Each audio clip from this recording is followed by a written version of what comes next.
The internet once had a monarch that no one expected to lose power. MySpace rose like a cultural comet, lighting up online lives with music, chaos, and identity. People logged in to craft tiny worlds of GIFs, music players, and self-expression, and millions stayed for the feeling of being discovered. What followed was not only a business story, but also a human drama about attention, design, and the brittle nature of trust. This video will track the empire, the acquisition that changed its soul, and the slow collapse that teaches us about product design and values. Before MySpace, there were message boards, IRC channels, and lonely profiles tucked into static personal websites. The early internet felt like a scattered community of strangers who learned each other through text and time, but it lacked a simple shared place to meet. People craved a digital front porch where music and personality could meet. And that craving created an opening for entrepreneurs who understood cultural momentum. The stage for a social revolution was set by evolving broadband, cheaper hosting, and a younger generation looking for new ways to be seen. Technology had finally matured enough to allow social platforms to become cultural infrastructure, and timing would prove decisive within a few rare years. MySpace began as a small experiment built by a handful of people who wanted a better way to share music and identity online. Tom Anderson and Chris DeWolf, among others, built a site that felt informal, personal, and deeply human in tone, deliberately emphasizing creativity and self-expression. The product grew as people used it to showcase bands' art, jokes, and their social networks, and the site became a new kind of cultural venue overnight. Early on, MySpace had a friendly, almost chaotic personality that made users feel ownership and freedom to play. That early personality would become both an engine of growth and the soft center that later proved vulnerable to outside influence and commercial pressure. The platform offered features that felt novel and intoxicating, and users immediately made them their own. Profiles could contain music players, custom backgrounds, friend lists, and mood updates, and those elements turned profiles into personal stages for identity and discovery. Bands found fans, friends found each other, and MySpace became a place where cultural trends spread faster than traditional media could follow. It was easy to create a profile and hard to leave once everyone else was already there. And that sticky social fabric powered exponential growth. For that brief window, MySpace was not only a website, but a social fabric that connected millions around culture and music. Between 2003 and 2006, MySpace exploded into a dominant social network with millions of active users around the world. Its growth outpaced many competitors, and in raw numbers, it often seemed larger than early Facebook in those formative years. The platform's momentum made it feel unbeatable and culturally essential. As teenagers and musicians built entire careers and social lives inside its ecosystem, the dominance created the perception that MySpace was the future. And investors moved to secure a slice of that opportunity before the internet culture shifted again. But raw users and cultural energy alone did not guarantee durability against increasing competition and corporate interest. MySpace became especially important as a music discovery platform and a youthful cultural hub for the new millennium. Emerging bands uploaded songs and found audiences directly, and local scenes could suddenly reach global ears without expensive labels or distribution. Those dynamics turned MySpace into a cultural proving ground where viral discovery happened organically and where authenticity felt rewarded. That musical DNA attracted both creative users and advertising attention because brands saw influence happening in real time and wanted access to the audience. The very traits that made MySpace culturally vital also made it attractive to corporate buyers looking for quick scale and monetization. One of MySpace's defining features was the freedom it gave users to customize their profiles with HTML and CSS. This openness allowed each person to build a personalized page that often resembled a homemade banner, a music blog, or an art project. Users embraced the freedom with flashy backgrounds, glittery text, and embedded widgets, treating profiles like personal canvases, where individuality could be amplified without constraints. That artistic freedom built engagement and creative expression, but it also meant profiles became inconsistent, fragile, and heavy with code that slowed pages to a crawl. What began as liberation slowly turned into an aesthetic and technical liability when scale collided with design coherence. The same custom code that fueled creativity also introduced performance and security problems that would later plague the site. Pages loaded slowly as each profile fetched dozens of external resources, and users on slower connections experienced frustrating delays and broken layouts. Hackers and malicious scripts sometimes exploited the OpenHTML model, creating vulnerabilities that damaged user trust and increased moderation burdens. Technical complexity multiplied as the site scaled, and small hacks accumulated into a large technical debt that required significant engineering investment to repair. Those engineering challenges were expensive and politically difficult to prioritize when revenue pressures and corporate oversight increased. As MySpace grew, so did the pressure to turn attention into revenue through advertising, sponsorships, and promoted content. Monetization felt urgent to investors who had already valued social platforms at extraordinary prices. and that pressure pushed product decisions toward immediate returns rather than long-term product health. Advertising units proliferated across profiles, often overlaying user content and degrading the aesthetic that had originally attracted users. This monetization strategy provided short-term income, but corroded the user experience by creating a feeling that the platform was being sold out for ads. When a social product becomes louder with commercial noise, the subtle bonds of trust and pleasure that keep people returning can begin to fray quickly.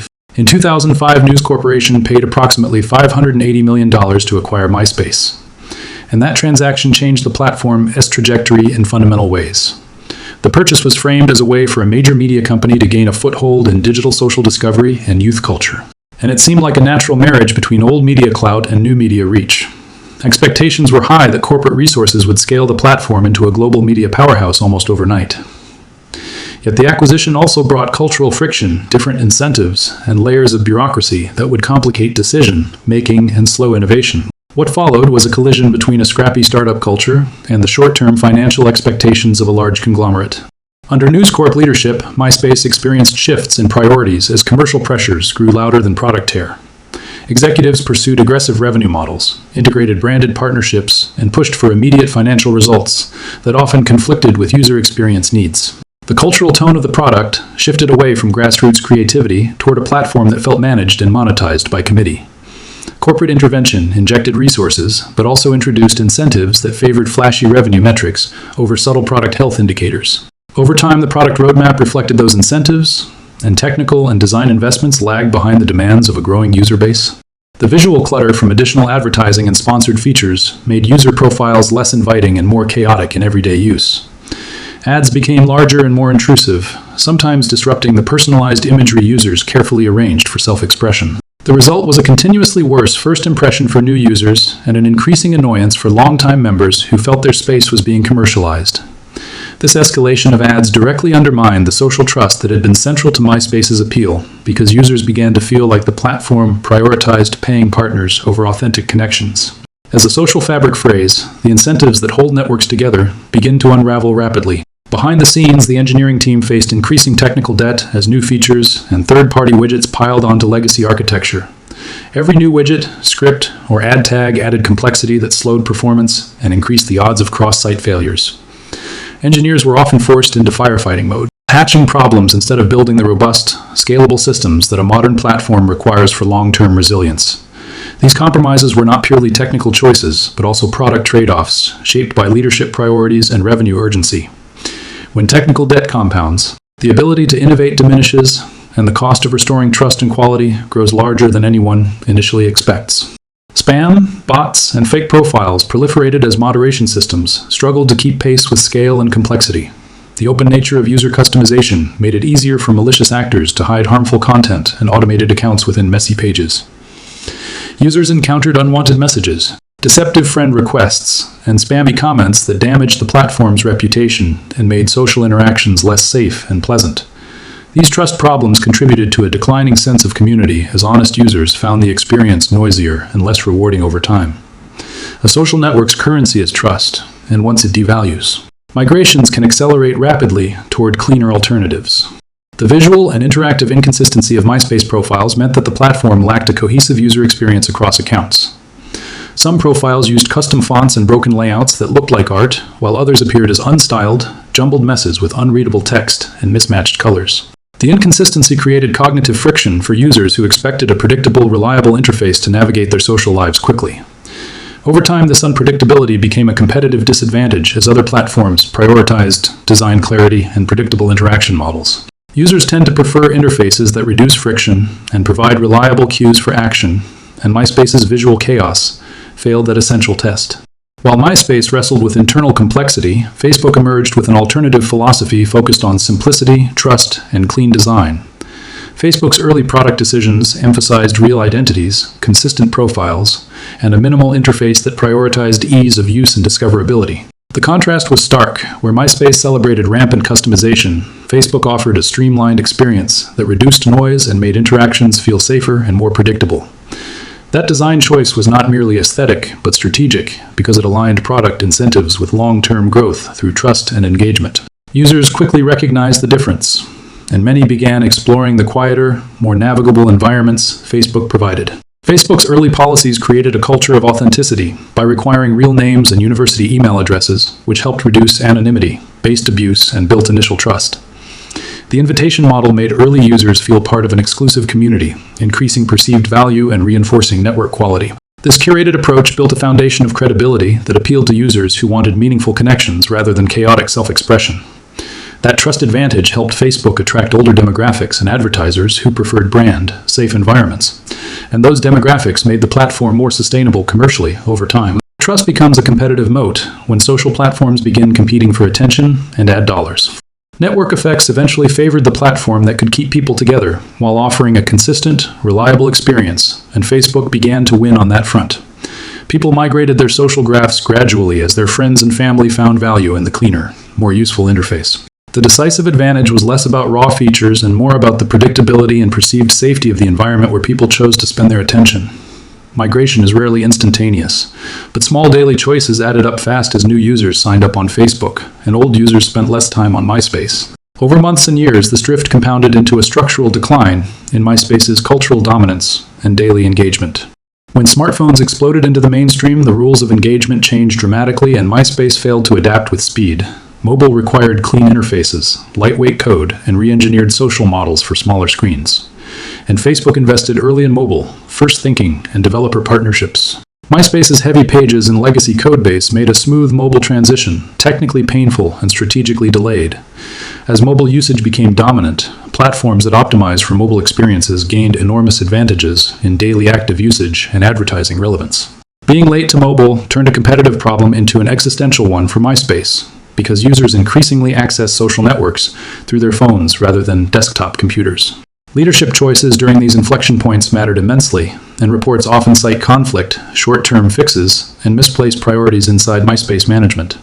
Decisions to squeeze ad inventory, delay design overhauls, and prioritize immediate revenue undermined the investments required for product longevity.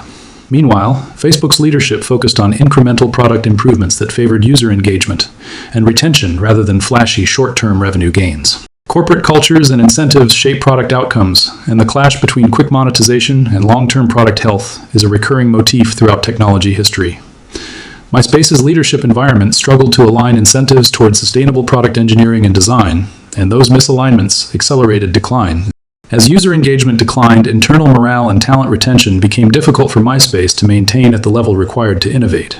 Engineers, designers, and product leaders often prefer working on products that demonstrate clear user value and healthy growth prospects, and shifting priorities made it harder to attract and keep top talent. When key staff leave, institutional knowledge and momentum dissipate, making recovery more painful and less likely over time. A steady exodus of talent reduces the capacity to address technical debt and create forward-looking features, and that compounding effect contributed to MySpace's inability to catch up. Talent flows are a silent symptom of deeper strategic and cultural problems within growing technology companies. By the end of the decade, MySpace's metrics told a sobering story of decline and dwindling influence in a marketplace that kept moving forward. Traffic patterns shifted away from classic profiles, and advertising partners increasingly favored platforms that delivered cleaner audiences and better measurement. The cultural cachet that once made MySpace a destination for discovery diminished as newer, faster, and cleaner products rose in prominence. Markets eventually reflected that reality when the company was sold again under drastically different terms than the original acquisition price. The final sale price would come to symbolize both how rapidly value can evaporate and how market narratives can change when product quality declines. In 2011, MySpace was sold for roughly $35 million, a fraction of what News Corp had paid just 6 years earlier. That fire sale captured both the financial and cultural collapse of a once unstoppable social platform.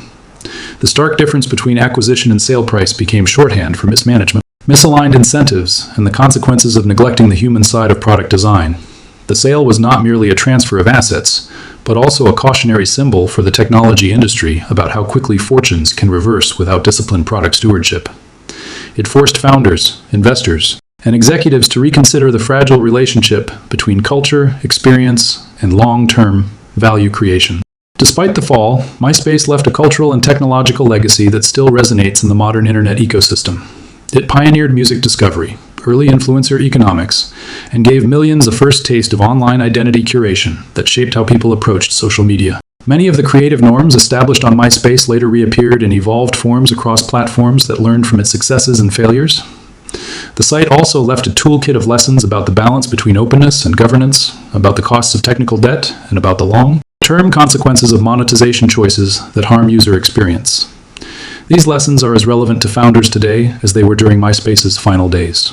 The clearest lesson from MySpace's decline is that user experience is the foundation of sustainable platforms, and ignoring it invites slow erosion. Design clarity, predictable interactions, and attention to trust are the structures that convert fleeting attention into lasting engagement. When a platform prioritizes immediate monetization over those fundamentals, it risks undermining the very behaviors that create long-term value.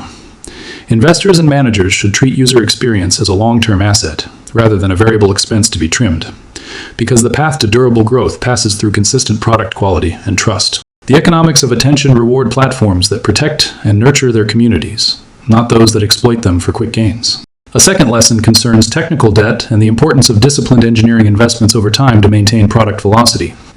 Quick fixes can solve immediate problems, but often create structural fragility that slows future innovation and increases the cost of recovery. Engineering leadership must often fight for resources and time to refactor, rebuild, and future-proof systems, and those investments rarely produce immediate headlines despite being crucial to long-term success.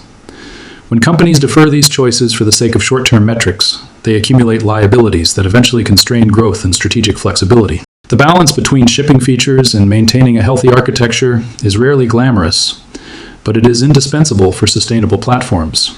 Platform governance is another lesson MySpace teaches, specifically how openness and safety must be balanced carefully to maintain trust and usefulness. Allowing too much anonymity and customization without adequate moderation invites abuse and degrades experiences for honest users. Platforms that get governance wrong either become stifling or chaotic. And finding the correct operational model for content moderation and user safety is a core product challenge. The right governance approach often evolves over time, and it requires ongoing investment in people, policy, and technical systems. There is no one-size-fits-all solution, but ignoring governance risks undermining the essential social contract between platforms and their users. The MySpace story also reminds us that cultural momentum can be fragile and easily redirected by superior design and trust signals. Cultural dominance depends not only on numbers, but also on the quality of engagement and the sense of belonging a platform generates. When alternatives provide a clearer path to meaningful interaction, users migrate, and the momentum that once seemed permanent can reverse quickly. For founders and product teams today, the imperative is to continually protect the core experience that attracted users in the first place, and to avoid dismantling it for transient gains. Culture and product quality are both strategic assets that require care, and their loss is often the most painful legacy of short-sighted decisions. In the modern era where platforms can scale globally within months, MySpace's fall feels both distant and eerily prescient as a modern parable about attention and stewardship. New platforms should study MySpace's missteps and prioritize simplicity, trust, and sustainable engineering rather than rushing to monetize at the expense of the user experience. The internet continues to reward products that master the humble art of making people's lives easier, safer, and more delightful. MySpace will remain a cautionary tale and an important chapter in the story of social media because it shows how cultural power can evaporate when product values shift. Stewardship matters, and the most successful companies will be those that view their users not merely as revenue sources, but as members of a living ecosystem. There is also a human element in this story that deserves empathy and reflection, because millions of real people built memories and relationships on MySpace. For many users, those profile pages were digital diaries and music libraries that captured formative years and creative experiments. The platform's decline did not erase those memories, but it did change where and how people preserve and curate their digital lives. That human cost reminds us that platform design decisions are not only business calculations, but also choices that affect real communities. Designers and executives should recognize that stewardship of social products carries moral as well as commercial responsibilities. Looking forward, the MySpace lesson should shape how we evaluate emerging platforms, decentralized networks, and the next generation of social experiences. Founders should aim for resilient architectures, thoughtful moderation systems, and simple interfaces that scale across devices and cultures. Investors should consider product health and user trust as core metrics of value rather than only short-term monetization potential. If the industry internalizes these lessons, future platforms will be better equipped to sustain cultural influence without sacrificing user experience or moral responsibility. MySpace's story can thus become a guide for building better digital public spaces rather than a mere obituary for a fallen leader. The arc of MySpace is a reminder that design choices ripple outward into culture, markets, and individual lives in powerful ways. Simplicity, predictability, and trust are defensible strategic assets that protect platforms from the volatility of trends and hype. MySpace succeeded when it enabled creative expression, and it faltered when commercialization and neglect eroded the very qualities that made it meaningful to users. The philosophical twist is that platforms are ecosystems, not vaults of customers. And ecosystems require care, stewardship, and long horizons to thrive. If we remember MySpace as both a creative burst and a cautionary tale, we can build digital spaces that honor human values as much as they seek financial success. MySpace's story ends with a simple human truth about technology and culture that remains relevant today. Products that win on the basis of making complicated things feel simple, and humane tend to outlast those that chase short-term gain at the expense of user value. The rise and fall of MySpace should encourage designers, engineers, and leaders to place long-term user experience and trust at the center of their decisions. If this exploration gave you a new perspective on social media and product stewardship, consider subscribing for more lessons from technology history and cultural analysis. Digital platforms shape our collective lives, and understanding their past helps us make better choices for the future.